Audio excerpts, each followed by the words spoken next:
Merci. Fabien Goutefard. Oui, merci Monsieur le Président.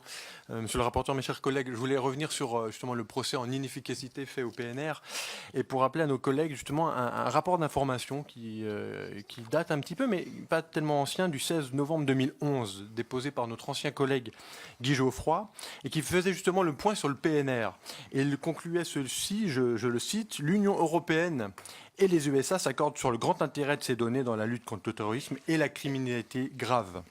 Les données PNR ont fait la preuve de leur efficacité dans ces luttes. » Et d'ailleurs, je vous invite à prendre connaissance d'un chapitre dans ce rapport intitulé « L'intérêt des données PNR d'après les expériences menées dans les États membres ».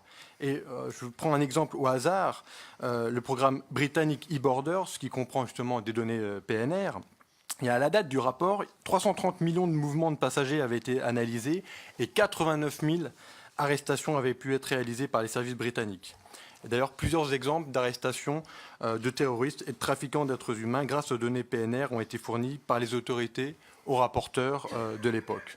Donc vraiment, je pense que à partir du moment où on écoute la communauté du renseignement et les professionnels de la sécurité, on n'a pas lieu dans cette enceinte de douter de l'efficacité de ce dispositif.